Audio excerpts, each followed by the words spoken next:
Yeah, good morning, good afternoon. Welcome to this webinar about the SmartComponent Library Client for NativeScript. I'm Mike Fechner from Consultingwerk, and on behalf of the whole team of Consultingwerk, I'd like to thank you for joining. Let's briefly introduce Consultingwerk and myself. So Consultingwerk is an independent IT consulting organization. We're specialized on supporting Open Edge developers during application modernization, focusing on Open Edge and technology that can be used in the context of an Open Edge backend typically. Located in Germany, in Cologne. Just moved to a new larger office this week. Sitting on a few unpacked boxes here still, but enough to, be able to do this webinar now. With colleagues working out of a subsidiary in the United Kingdom and a colleague working out of Romania. He's actually joining us in this webinar. I'll introduce him in a second. And we're working with customers all over Europe, North America, Southern Africa, and we have customers in Australia too. And we support our customers with consulting services, with advice during modernization projects, programming services, and as a framework vendor, also with tools that developers can use. And one of those is a SmartComponent Library, of which I'm going to introduce to you the component of the mobile client in this webinar. Yeah, I'm Mike Fechner, today here in the role of the product manager of the SmartComponent Library, but I'm also supporting customers as an architect in modernization projects. I'm around in the Open Edge community since a few years now,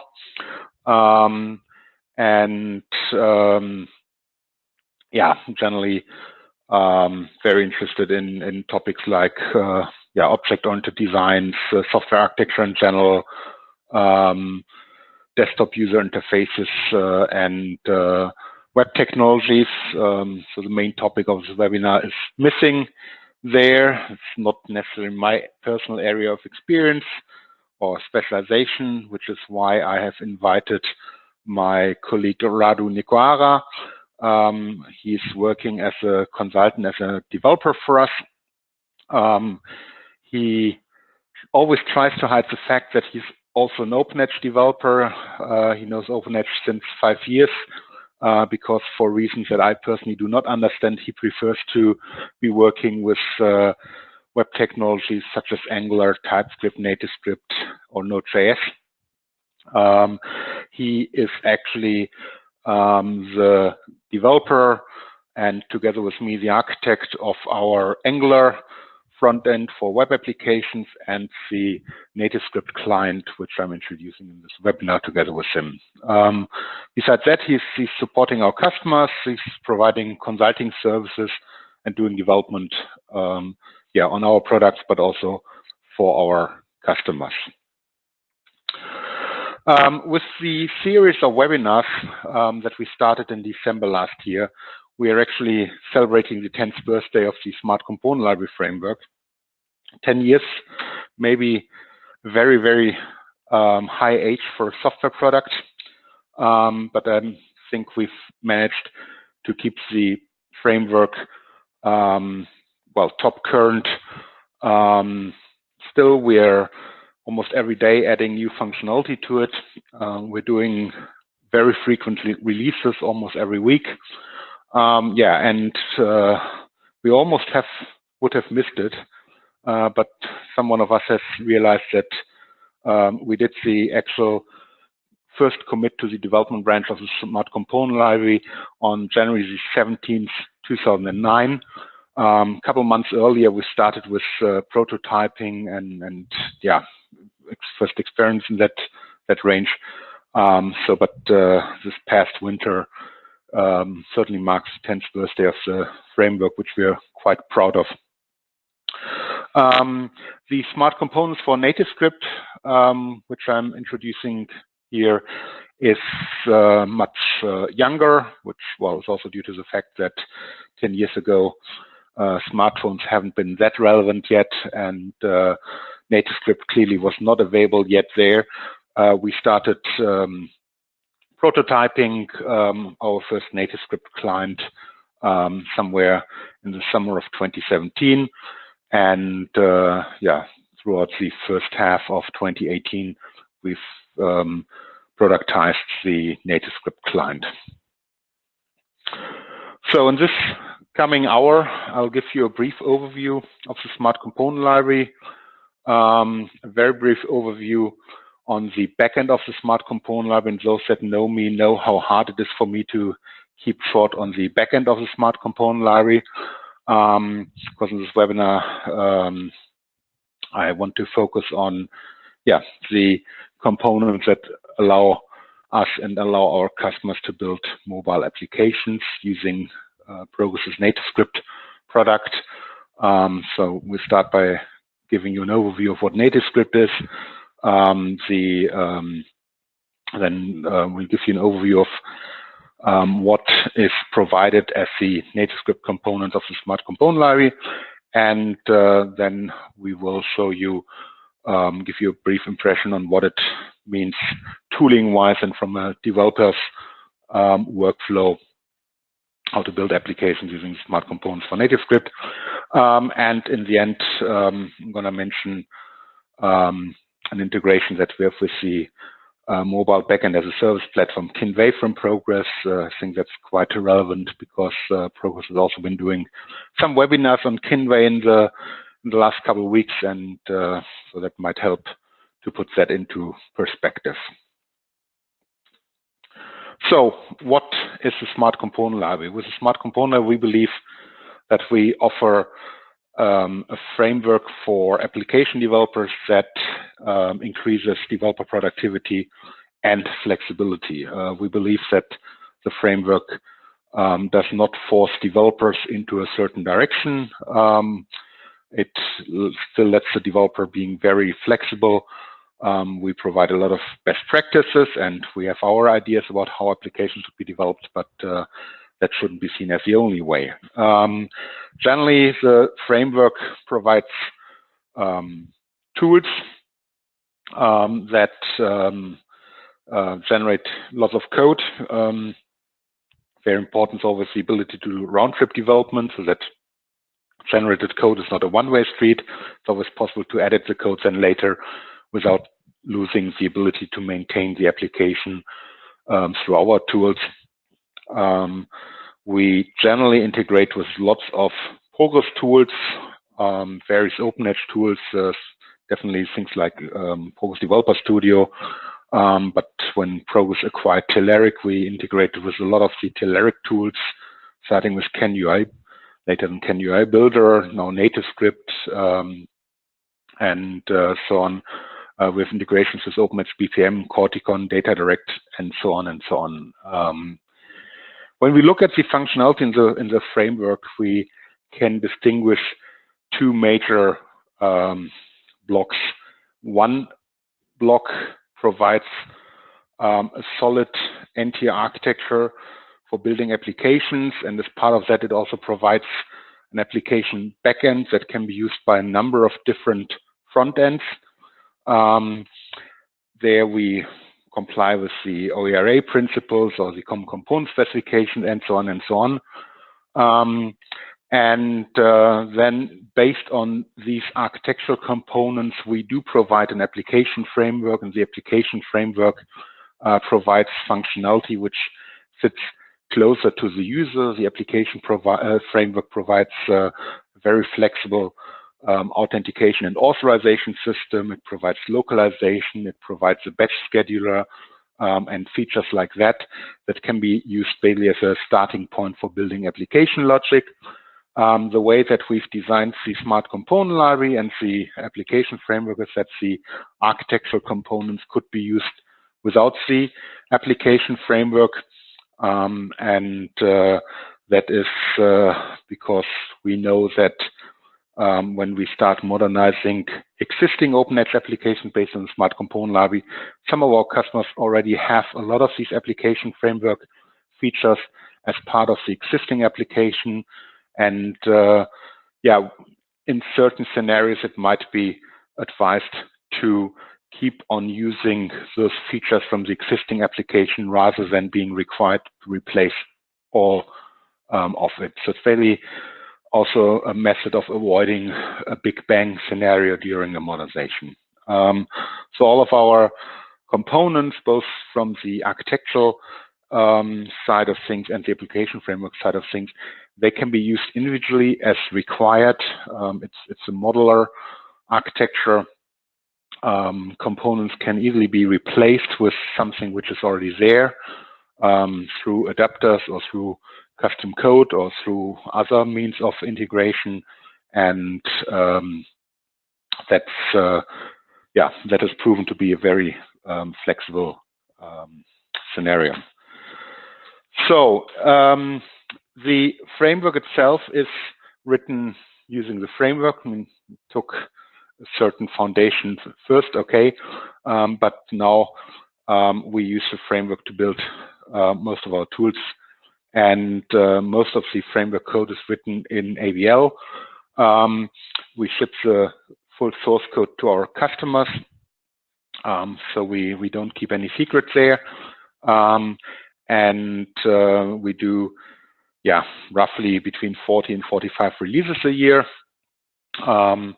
And we offer technical support and maintenance to our customers. We are generally very fast with formally supporting new versions of Open Edge. Having that said, we are currently in the final stage of certifying Open Edge 12, and by that giving our customers the clear indication that we're not aware of any issues when using the latest Open Edge release with our framework. On the user interface flexibility, we do have user interfaces that we provide as part of the tooling that we maintain and extend. And that's an Open Edge GUI for .NET client. Open Edge GUI for .NET is the ability to leverage .NET UI components directly from within the Open Edge GUI client, side by side with the classic ABL GUI. This capability is there since over 10 years from Progress Software. I think they released 10 to 12 years ago. And that was the first UI that we focused on in the Smart Component Library. A few years back, we started using Angular as a web technology to provide a rich desktop, a rich web application interface, leveraging a single page application model based on first AngularJS and now Angular as a framework. NativeScript would be the next one in the list nowadays. We provide a lot of open and standard interfaces that our customers can use to build their own front end, and one which few of our customers are using nowadays for that purpose is a RESTful interface. We make it very easy to expose business logic through a RESTful interface. And that can then be used to build custom web applications, accessing that, or to integrate with all sorts of devices. And we have partners that also develop their own front ends or frameworks, front end frameworks. So let's briefly talk about the framework backend architecture. So I mentioned already that we have followed the principles of the Open Edge reference architecture since the beginning of the Smart Component Library. This has proven to be a very valuable thing because in the past there were various integrations with new tools provided by Progress Software, things like Open Edge Mobile, for instance, or the Tillic products that we could integrate with in very, very little time, at least for a prototyping stage because of adhering to the principle of the open reference architecture, because of using certain standard objects on the backend, like business entities, business tasks, data access objects, building that all around pro data sets and so on. So that is something that has proven to be very, very useful for us going forward and staying compatible with whatever new development we may expect from Progress software. The business logic design process, we have a graphical tool for that, which integrates with a ERD designer for the database. Our business logic designer is basically an ERD designer for a small part of the database, which is a single business entity then around a pro data set with 1, 2, 3, maybe a handful, maybe a bit more than a handful of database tables being represented in the pro data set. That generates code. The code generator is capable of updating code when the model changes. The business entity designer uses or provides a plugin infrastructure that allows our customers to extend the tool. And some of our customers have been very creative in extending the tool to really implement very specific requirements for them. It's things like validation of naming standards or generating of additional code. But we have customers that have done much more significant extensions to our tool there. The business entity designer provides tools to test the application ad hoc. This is how the tool looks. I'm not going to show it to you right now. A couple of weeks ago, we have broadcasted a webinar on our Angular web application front end, and there I've shown much more of the business entity designer and the backend, and how the backend can be used. So if you're interested in that, I would recommend you to visit our website and look at the recording of that webinar. Let me mention the RESTful clients, because a lot of our customers are using them for building custom front ends right now. So RESTful is a standard. Well, it's not an official standard. There's no W3C standard or no proposal for standard yet. But many backend providers are implementing similar kinds of services, similar semantic for querying data or invoking processes on a backend through HTTP, and usually with JSON as the data format.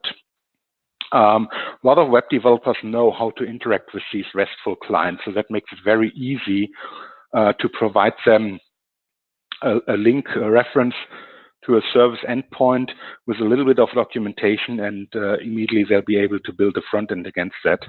And when you're seeking to integrate with all sorts of these modern smart home devices or so, also that is very, very trivial once you're talking against one of these RESTful services.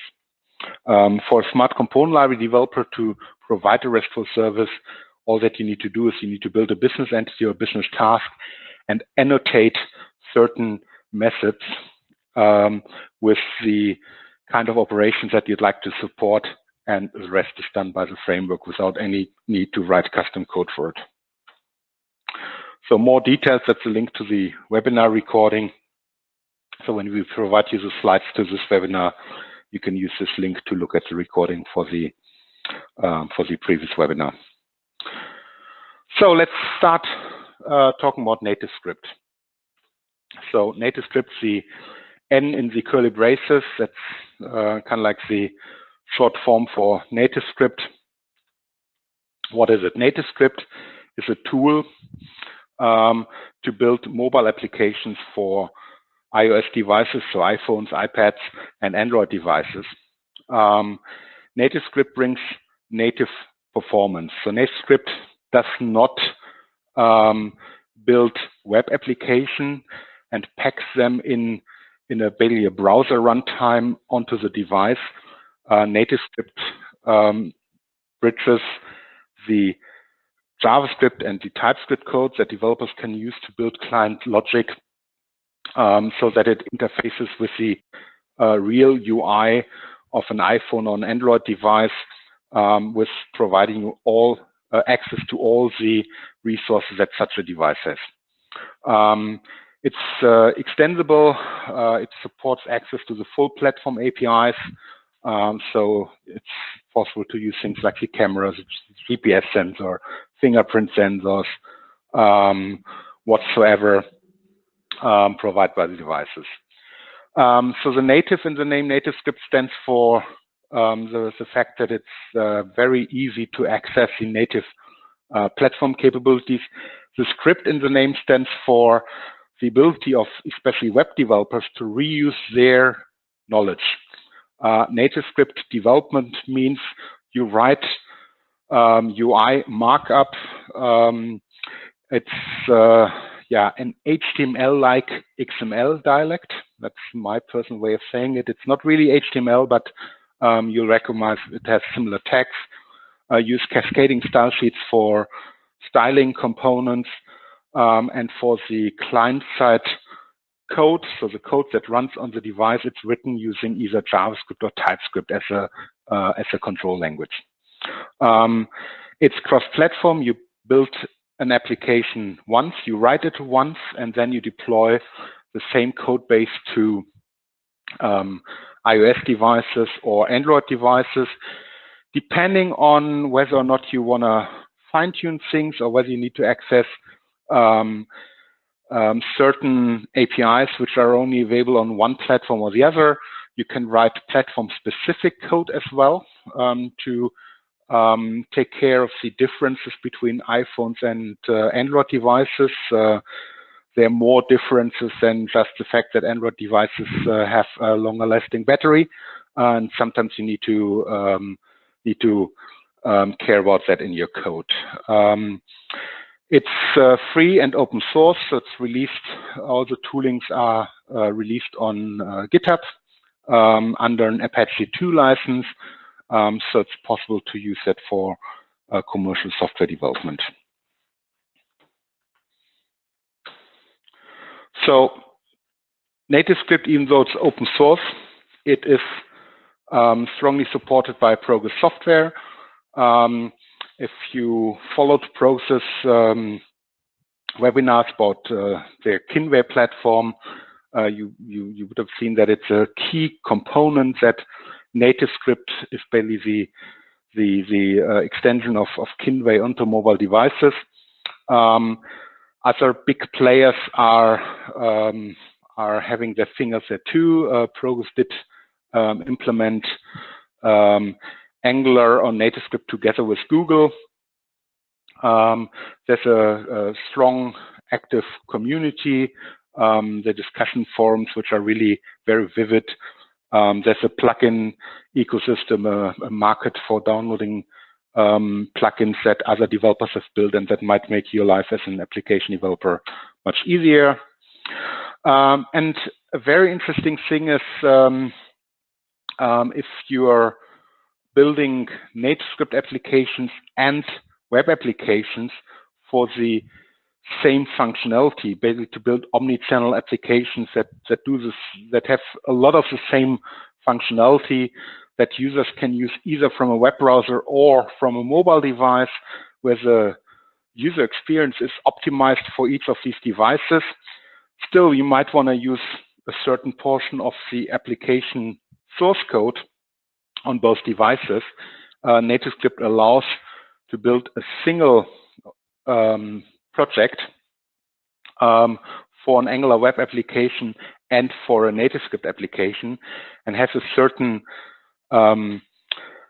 system or pattern for defining which files are specific to Angular web applications, which files are specific to Angular for web browsers, and which files are shared among them. So if you look at the screenshot there, that's from that's a small screenshot from a development environment, Visual Studio Code in this case, and all the files with the .tns in the name, for instance, they are specific to Telerik NativeScript TNS.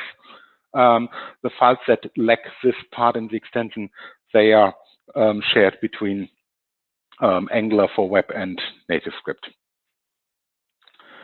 So I'd like to pass it over to Radu now for giving us a quick demo to give you an impression about what it means to build a standard NativeScript application before we switch over then to looking at what is the added value that we with the SmartComponent library bring to NativeScript.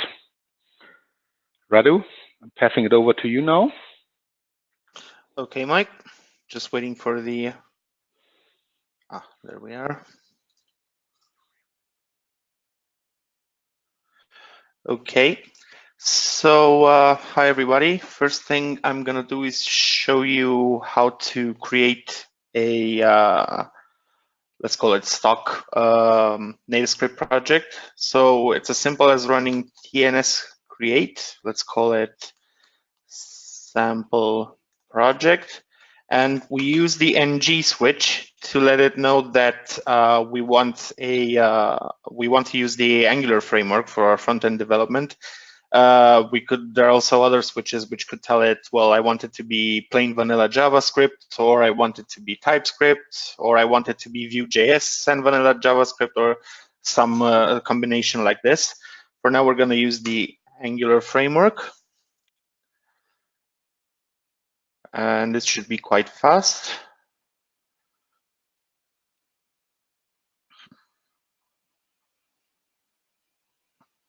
So as we can see, while we're waiting on this, Radu is using a Macintosh or MacBook for doing this. NativeScript can be used, the NativeScript tooling can be used on Windows PCs, on Macintosh PCs, on Linux PCs. And the only difference is if you want to build and test for Apple devices, iPhones, iPads, then you have to be using an Apple PC or Mac PC, because Apple does only provide the SDKs for iOS for their own operating systems. So basically, that's a good excuse for every mobile developer to ask the boss for a Macintosh. Okay, thanks for that, Mike. Okay, so this has already finished. And here is the result. So what we see here is a standard NativeScript with Angular project. We have here an app module, app routing module, which defines the various screens that we have. An items component, which is the main component of this generated app. It just takes a list of items and displays their name property. And if you tap on them, we see this router link here, which will basically navigate you to a different screen, which is the items detail component. This will show a bit more information about the item. All the items will be coming from this item service, which we can inject into any component we want using Angular's dependency injection system by using the constructor of our classes. Right now, it's just a static array, but it could as well be the result of an HTTP call or something similar. And right now, let's just run it. So to run it on the device, we run tns, run Android, bundle. The bundle flag tells the Angular compiler to bundle all resulting JavaScript code into one big JS file. That's helpful because mobile device input-output performance isn't all that great, and having a single file is it's much better for load speed, for boot speed than having many small files. And it's already started. Here is our list of items. And we can see that if we tap on one of them, it takes us to this details page.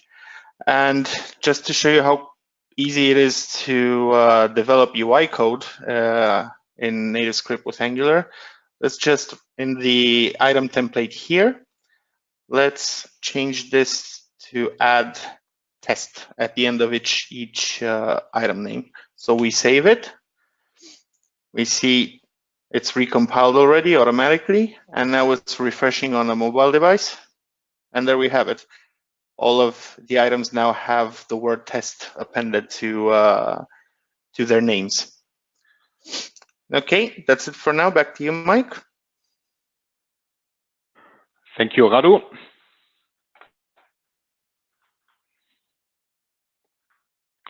So now let's start looking at the smart components for NativeScript. So it is the NativeScript-based client for the Smart Component Library, but you shouldn't look at it as a separate client or so, because it's basically a set of tools and components that are embeddable in any standard NativeScript applications. In fact, when we start a new project, we create first a standard NativeScript project, and then we add the Smart Component Library capabilities to that project.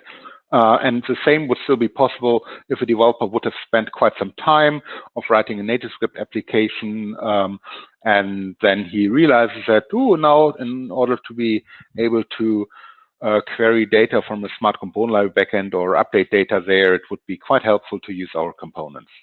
So that's a decision you can do at any given time. So we provide functional components as the major building blocks. I'm going to introduce them later. Here we have components like grids and viewers and button bars and so on that on a conceptual view map pretty well to components that you'd be using to build desktop applications or web applications for a larger screen, but they're obviously optimized for the much smaller screen that you have on the mobile phone, and the very often operation with just a single finger or so. Developers are still in full control about the application functionality and the layout of the application. We provide standard functionality, but that doesn't mean we limit you from doing other stuff.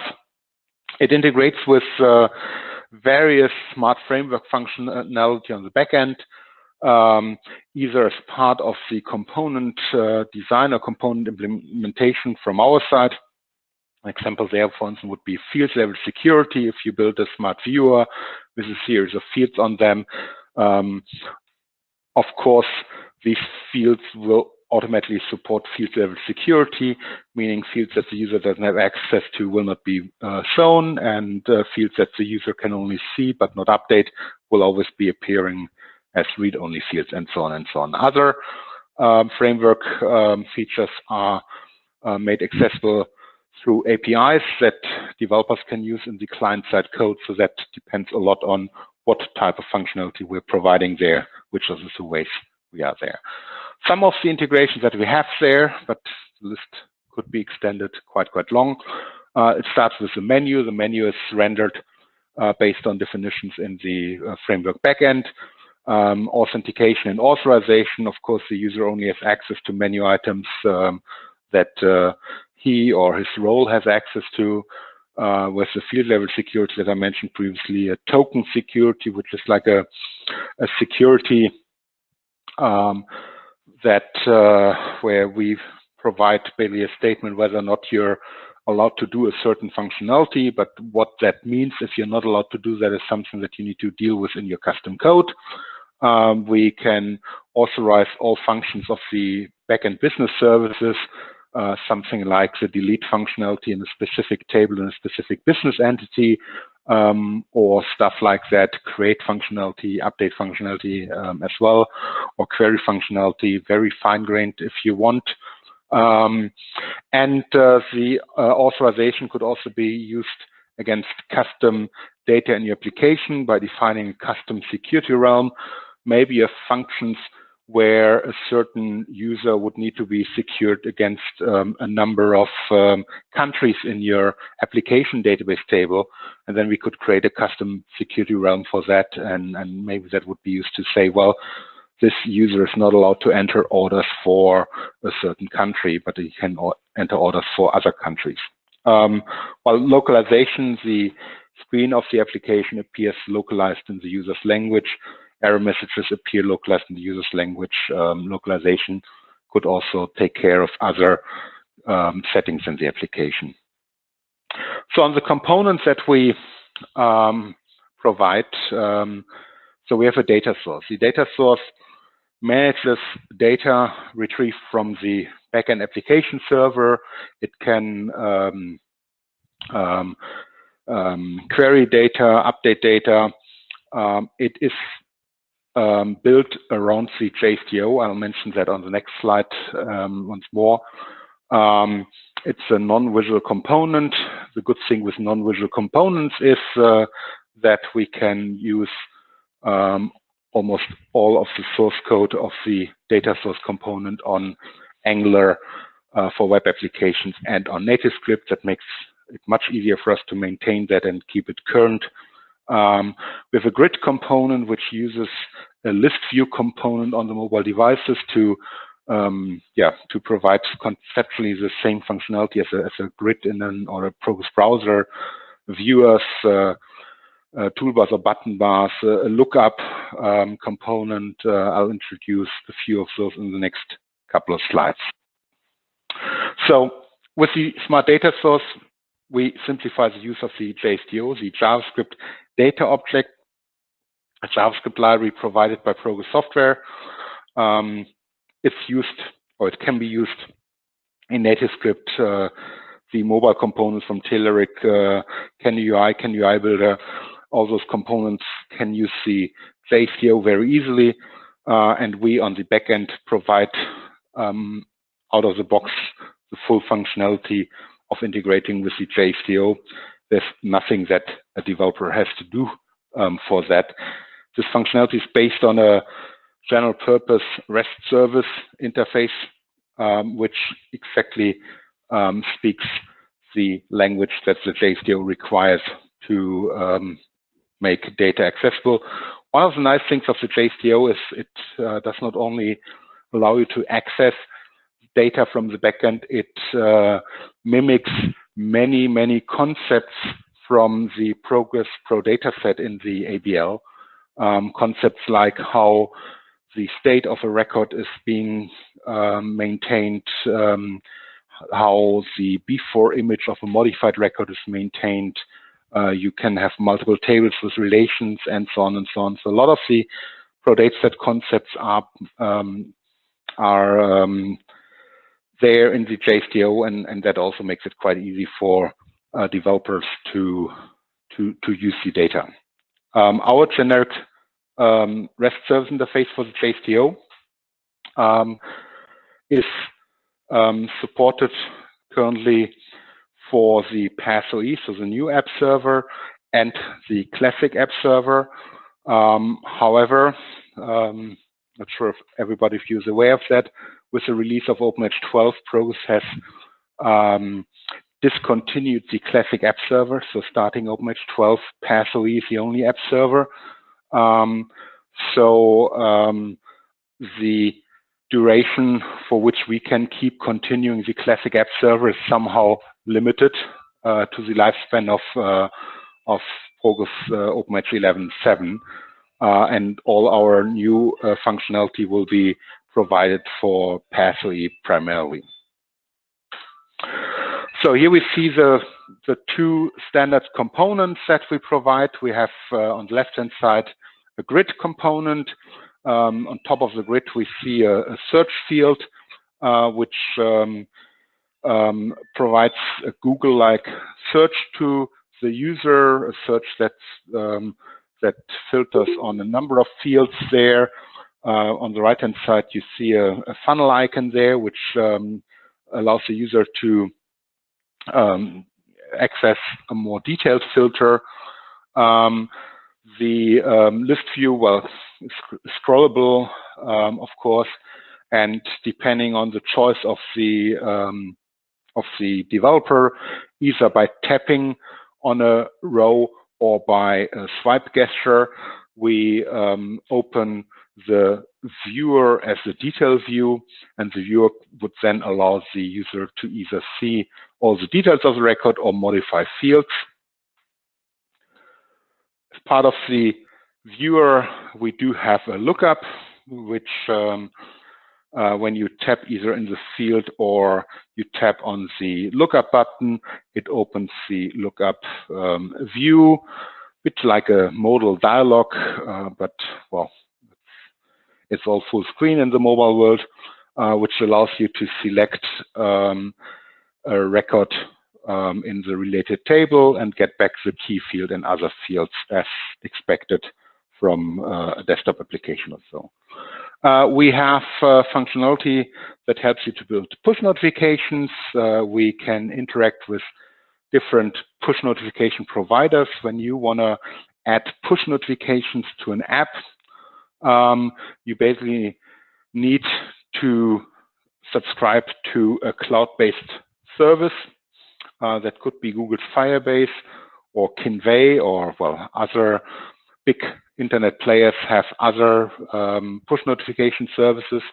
And then the application backend, for instance, could be using a service component that we provide as part of our ABL backend to send push notifications to either all or to a specific mobile client. The push notification contains all the visual elements that the user of the receiving device would see, like a text header, more detailed text, and so on.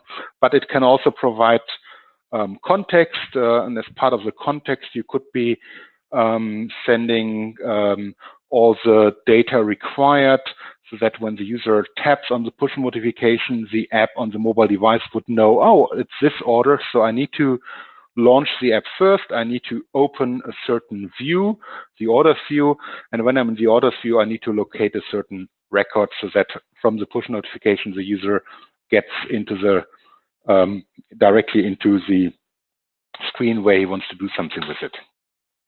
So push notifications, well, you all know them. They appear somewhere on the top of your device, depending on the configuration of the device. You can tap on them. You can access them from the notification center. Nice thing about push notifications is they do also alert a smartwatch if you're using a smartwatch, and so Rado's using here a Samsung Gear S3, if I'm not mistaken. And if he would be tapping on the display of the watch now, he would be prompted on the watch whether he wants to open the Sports 2000 demo application on the mobile phone. So even from a connected smartwatch, you can use these push notifications to do something within the app. Well, from my own personal experience, the notification on the watch is basically my preferred way of deleting unwanted emails. I just delete them from the watch and don't have to unlock my phone to do these kind of things. So you can use it quite for real valuable activities. So Radu, I'm gonna pass over to you again for the demo. Okay, Mike. Of our demo application.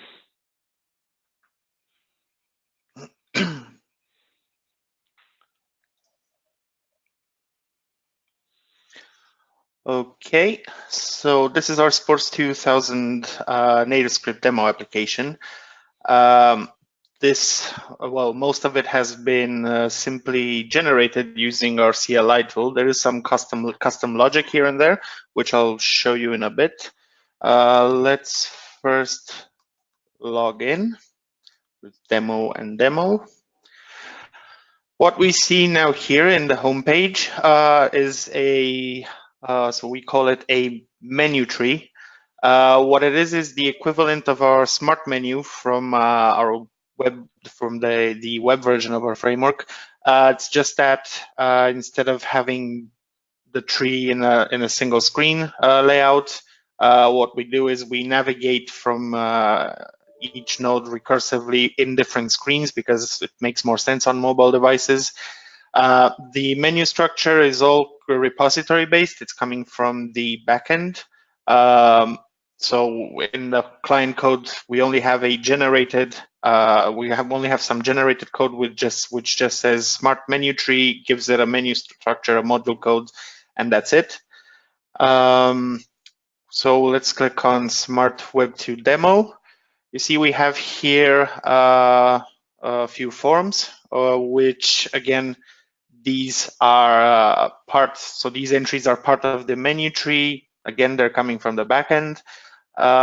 Let's click on customer. Oh, you'll notice we have customer maintenance annotations based and customer maintenance, which is not annotations based. The annotations based one is generated using business entity annotations, while the other one is a custom design using our backend tooling. And based on that, the CLI tool generates HTML and TypeScript code on the client project.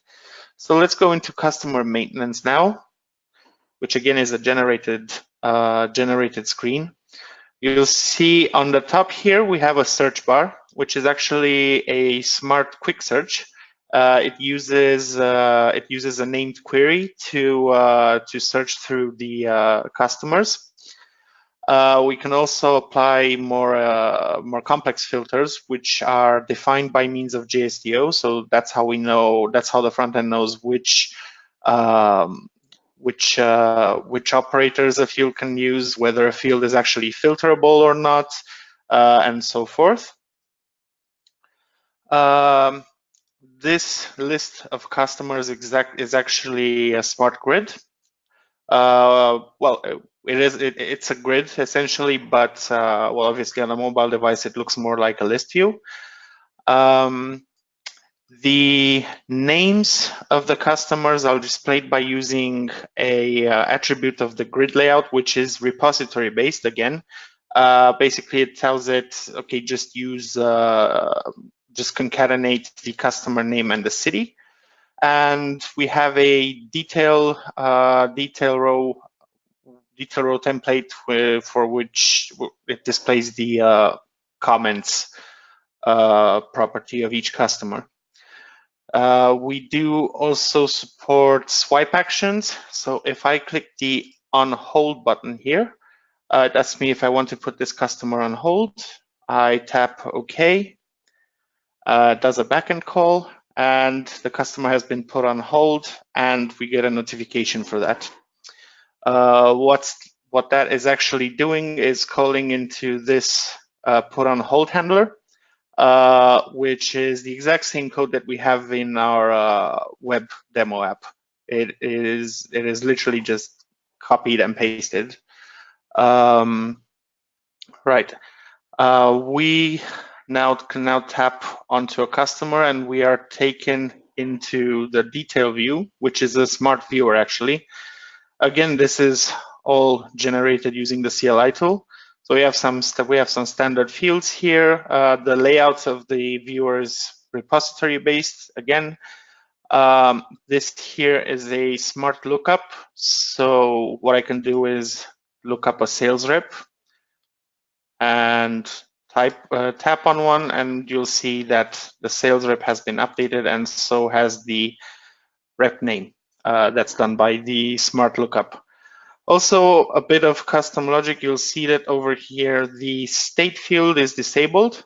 This again is a bit of custom logic. So the idea here is being that if the country is not the United States, then the state doesn't make sense to be enabled. So if I type in here USA, you'll see that this becomes enabled again. This is done here. So what we do is we subscribe to some events fired by the data source, also on the viewer's input value changed. And all of these call into the same handler, which is the state input sensitivity, which uses our, this is again the exact same code as in the web version, just uses our widget facade API, and yeah, gets a couple of widget facades, checks the screen value, and decides whether the input should be sensitive or not. Also, Mike mentioned push notifications. This is the backend GUI for the .NET app. See, I have here a list of orders for a particular customer. Now, if I am to change the status from ordered to approval pending and save it, you'll see that I instantly get a push notification in the app. You can also see it in the console log here. And I cannot demo this for you, but I am also getting it on my watch, on my watch that you saw earlier. Right, that's about it for now. Back to you, Mike. Well, thank you, Radu. Let me briefly excuse for one bit. We said how nice it is to build a single project for mobile and for Angular web applications, and we know it's possible, and we've used it before. Radu said he copied and pasted the code from our Angular web application. That is because our Angular web demo application is older than this capability in the Angular framework, and we just haven't had the time yet to merge our Angular web demo and the NativeScript demo into a single project. To clarify that. So let's move on. So how's the developer experience? I mean, Radu has showed editing code already, and that's well, just showing how we can use our APIs, like for accessing widgets and not having to worry from where they're coming. And you probably have noticed that the widgets have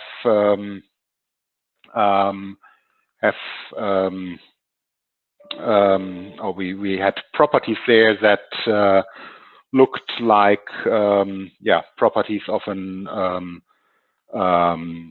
OpenEdge fill-in widget also. That is when we were thinking of a naming pattern for our basically technology independent widget API. We said, well, what's wrong with keeping the names of Progress fill-in widgets? So we have a screen value and a sensitive property and other properties and methods just like that. So when we look at our development tooling, what do we provide? Well, besides the APIs that you use in your code, we have tooling that you can use to import screen designs that we develop with our backend tooling into the NativeScript development. That's something that we'll show you in a second. And it's a command line utility, just like the other tools that Radu has used on the command line to interact with the developer tooling provided by NativeScript or Angular. These designs can be updated and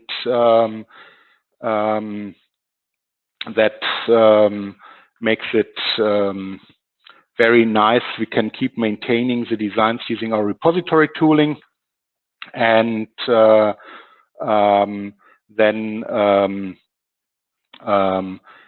update it using Graphical Designer. We can update the annotations on the backend and so on and so on. Very nice, but all integrated into the standard NativeScript tooling. We can, and by default we do that, we can update the screen designs during every application build. So whenever a developer rebuilds the application to run it on the mobile devices, we can just let the system request an updated design from the backend by then. So then we run that all in the same project. We don't need any special project type for that, and it all runs and the build and test runs based on the standard SDKs provided by Google or Apple for the two mobile phone platforms. Development can be done on a Windows PC or on a Mac OS X or Linux. whatever you prefer to be using. For testing and building of Apple iPhone applications, you need to be doing that on a Mac OS X machine because of restrictions provided by Apple. The screen design that we support is either the standard NativeScript XML format, or we have a JSON format for defining screens, which has the benefit of being the same JSON format that we use in our Angular web application. And for both of them, we provide either an XML schema or a JSON schema, which enables typical web editors like the Visual Studio Code that Rado has been using in his demo to provide context-sensitive IntelliType capability, so you don't have to remember all the properties of the components. The editor will help you finding them. So screen design, we have multiple options. So we have mentioned the XML-based and JSON-based layouts earlier.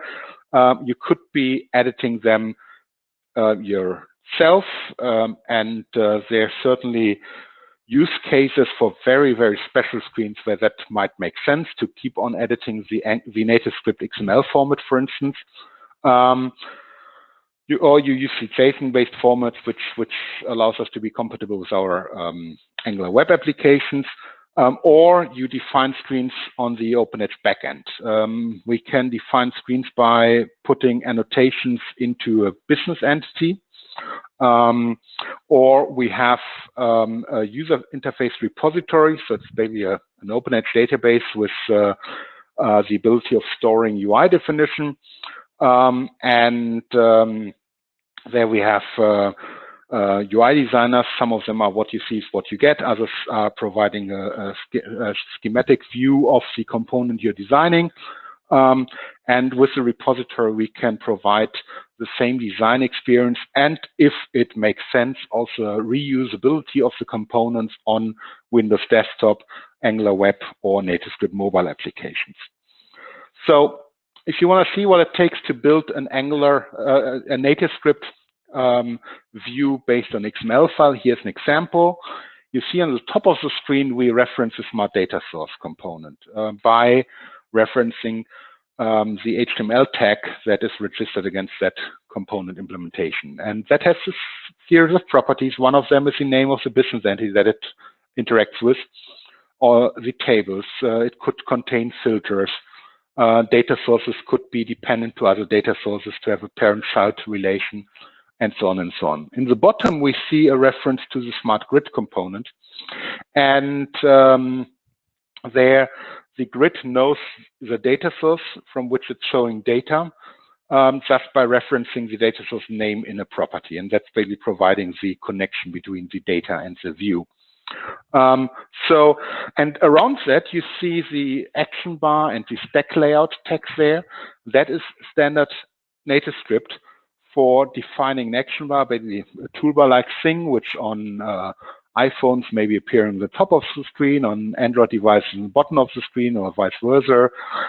Then we have a stack layout. So basically the components within the stack layout are stacked on top of each other.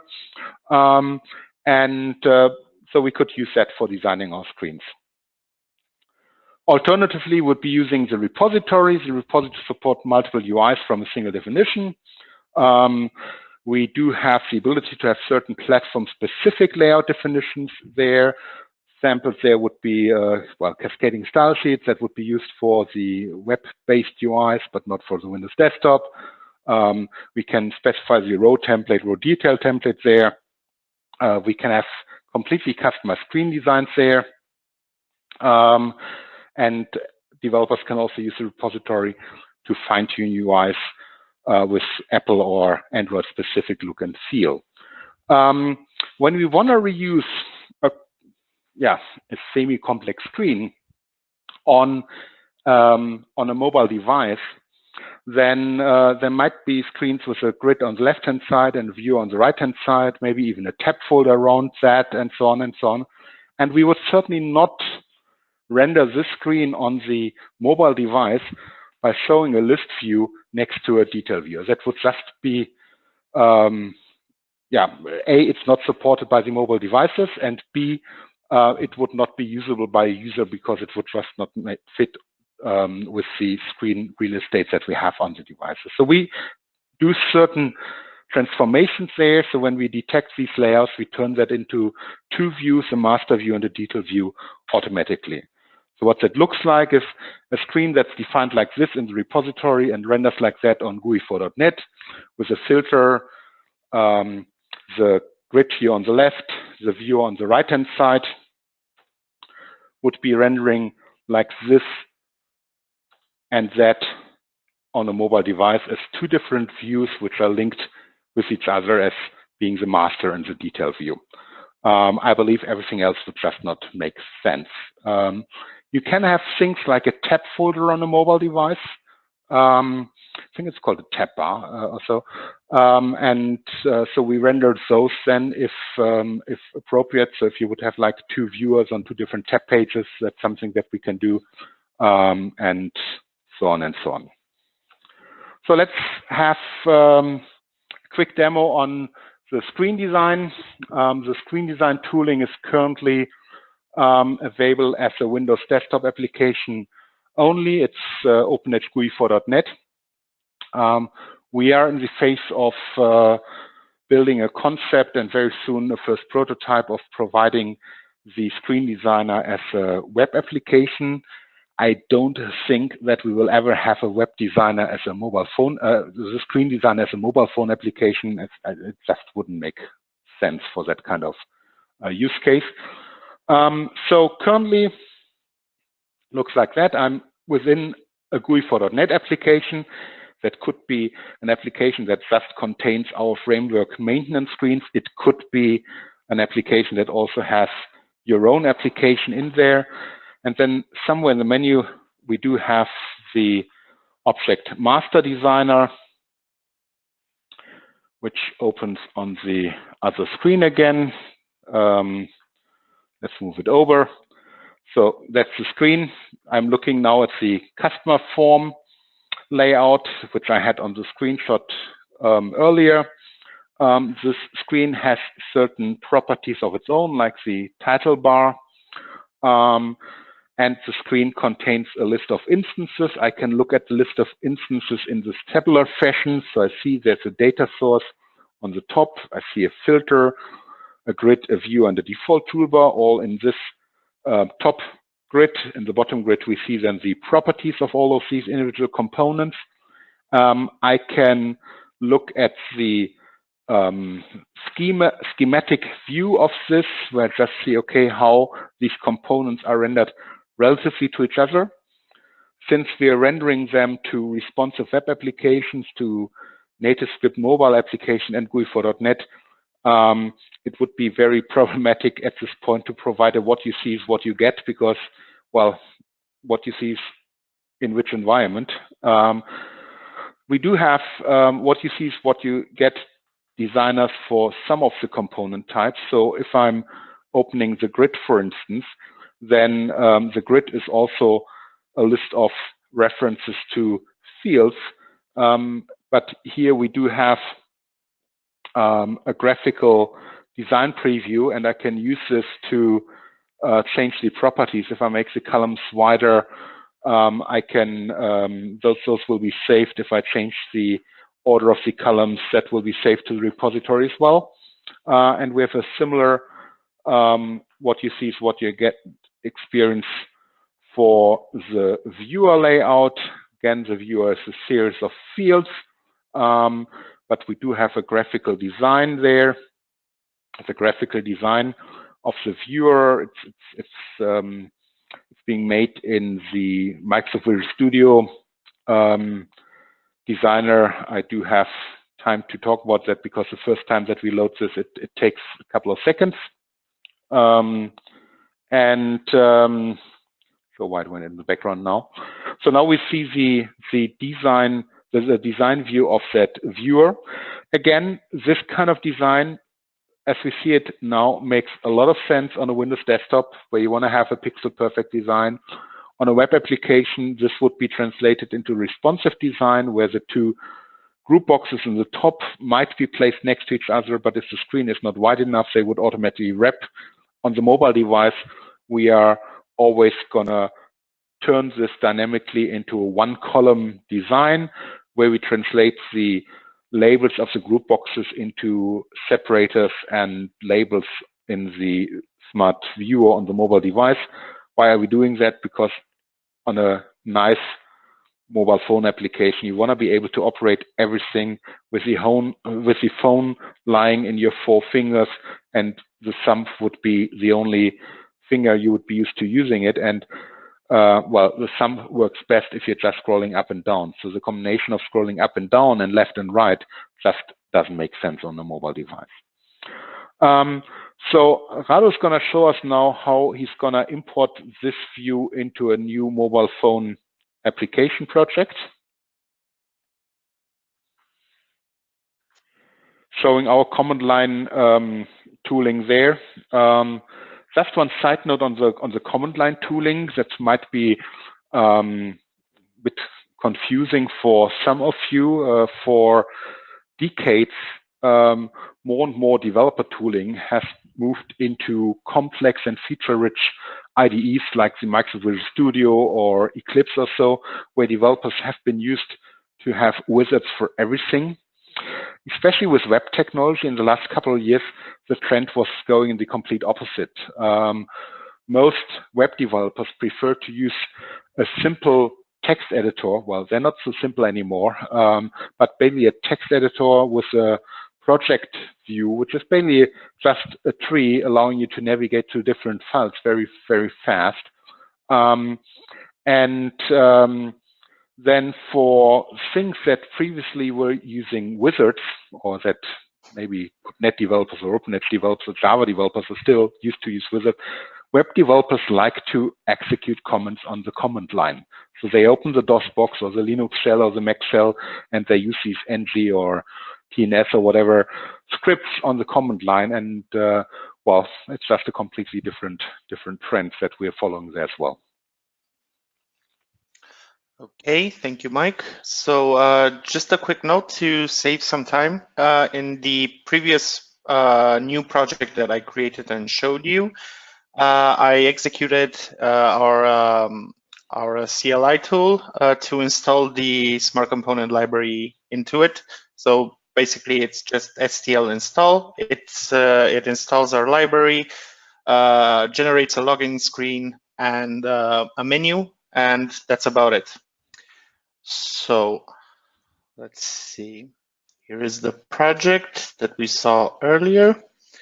Now let's log into the app. The theming is a bit different because again, it's a new project and there's no custom styling in it yet.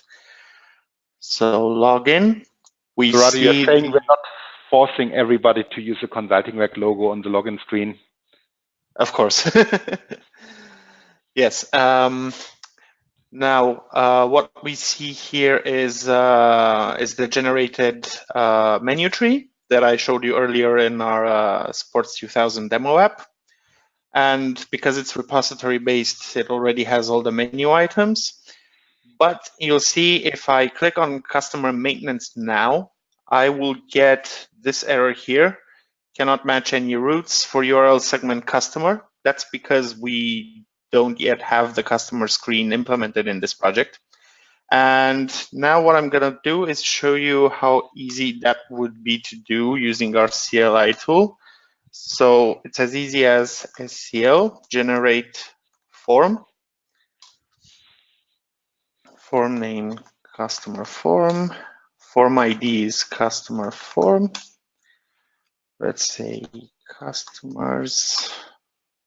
The form layout URL can be anything, but this has been automatically populated using the form ID, and we'll leave it as is. That's basically the address that's used to fetch the layout of that specific form from the backend repository. Yes, thank you for that, Mike. And that was it. We'll see now that we have here a forms directory in which we have a customer form with an Android and iOS views. So you'll see here that we already have a data source. We have the Smart Quick Search that I showed you earlier. We have the Smart Grid that is attached to this data source, which has the row template of name and city that I mentioned earlier, and the row detail template of comments. We also have the filter view that I showed you earlier. Again, this was just generated right now with the smart filter. As you can see, it just gives it a couple of smart filter fields, and the rest it gathers the rest of the information it gathers from the JSTO schema and repository layout. We also have the detail component here, which is just a smart viewer, basically. We just tell it which data source to attach itself to, and that's about it. Then we have a save and cancel button, and that is it. We can already run it. So TNS run Android in bundle mode.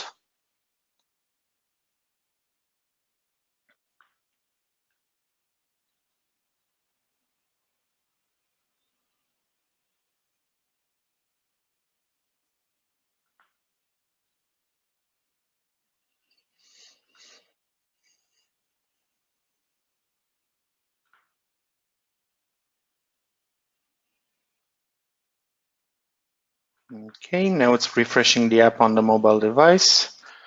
We'll log in again.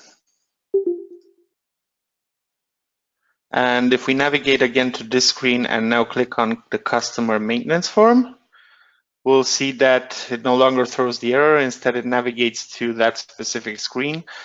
We no longer have the images or the same colors because this is a new project and there's no custom design implemented here in the client project, but we do have the Smart Quick Search, we have the filter view, we have here, as you can see, the Smart Grid, which shows the customer name and the city and the comments. We can tap on one of them, and here is the detail view with the viewer and the Smart Lookup, again with no images because there's no custom design yet. And yeah, all it took was running one CLI tool, and we already have a complete master detail form for customer maintenance. That's about it. Unit test. Sorry? I don't think that was on purpose. I think somebody unmuted himself just briefly. Yeah, Radu, thanks for that. One final remark on that. So we are having repository designs on the backend, and in our GUI4.NET application, we do, for instance, render the screens dynamically at runtime based on the repository data. We've decided for a different approach there with NativeScript for a number of reasons. One is, on a mobile application, you want to be prepared for being able to run screens offline. And if we want to open a screen offline, so without any internet connectivity, then, well, it's not possible if we would be retrieving the screen layout at runtime dynamically. The other is, of course, the network bandwidth. Not everywhere in the world we have super perfect 4G and soon 5G network connections. There are parts in the world where you still have to cope with 2G or very poor 3G connections. And so we would not want to use that precious little bit of bandwidth for always retrieving the same screen design. So there are a number of reasons why the process of doing dynamic design on the back end, but turning it into a static design while we're building the application makes a lot of sense. It keeps you very flexible and gives you the best performance at runtime. So let's finish this webinar by talking a bit about Kinvey. Progress is doing a lot of webinars, or has done a lot of webinars recently about Kinvey. Kinvey is their mobile backend as a service platform. and currently Progress is in the process of extending Kinvey to also become a tool for building mobile and web applications, basically by integrating CanUI Builder with Kinvey. So Kinvey can be used for a number of use cases. And one thing is very nice, Kinvey is very tightly integrated with NativeScript. Kinvey provides NativeScript SDKs to make it easy to use Kinvey functionality. And one of the very interesting aspects there is the serverless backend aspect and the decoupling of the front and back end. So if you're developing an application for a mobile application, maybe you want to start prototyping a mobile front end first, while you haven't built the back end yet. So you could use Kinvey to basically simulate a back end and hook it up to a backend later when the backend development is done. The serverless approach there is also quite interesting for deploying an application. If you deploy an application that's used by hundreds of, a couple of thousands or many thousands of users, they may rely on the ability, or they may have to rely on the ability that the application is usable, and that maybe around the world at different time zones. So if you want to ensure that with an on-premise OpenEdge backend installation, you need to make sure that you have a very stable internet connection. You need to make sure that the maintenance windows for your app server and database are very, very low. Otherwise, the users would get frustrated because whenever they want to use the app, the backend is down. Kinvey can help solving that. Kinvey is provided by Progress software in the cloud, and the mobile application could be interacting with Kinvey. And if the backend then would be offline or not reachable, the Kinvey cloud could be providing cached data. And Kinvey also allows to update against this cache. So if it would be like a store application or a time tracking application, your users could file new time tracking entries or even update previous time tracking applications while the backend is offline.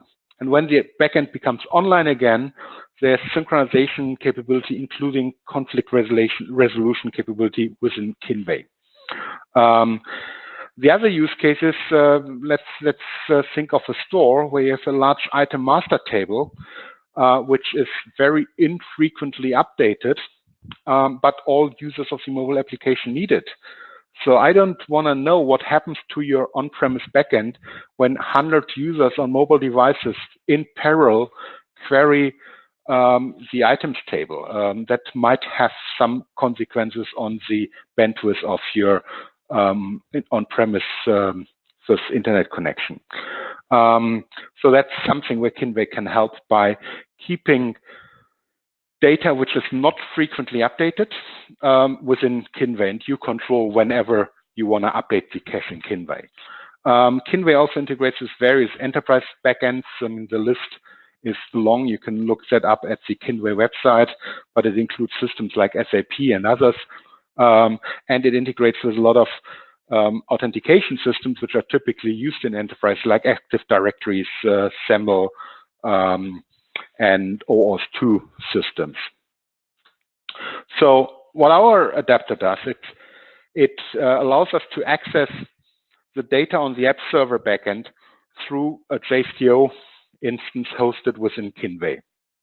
And through that, we can leverage the data caching and conflict resolution. And that JSTO within Kinvey communicates with the OpenEdge backend.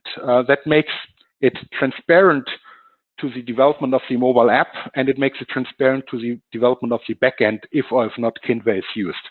So the same app could be used with or without Kinvey, and when it's used with Kinvey, we would have much easier dealing with offline situations. So, and another feature where Kinvey comes quite handy, among others, is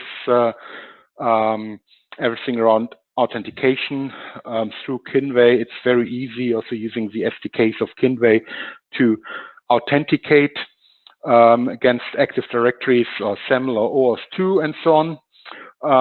Or it's still possible to authenticate through the OpenEdge app server, through our Hybrid Realm application or custom Hybrid Realm implementation that you might have implemented. So quite a few scenarios where Kinway comes very, very handy.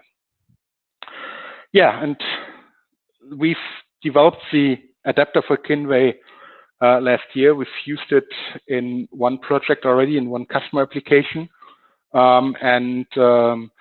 Yeah, it was a very interesting experience, and well, basically that's what it's supposed to be doing.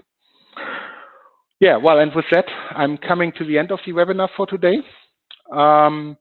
If you have questions, don't hesitate to email us at info@consultingwerk.com, and we'll try to answer your question as quickly as possible. Yeah, and with that, well, first of all, thanks Radu for your support in this webinar. And well, thank you all for spending the time this morning or this afternoon for following this webinar. And we will share the link to the recording of the webinar and the slides with you in a couple of days. Thank you and bye-bye.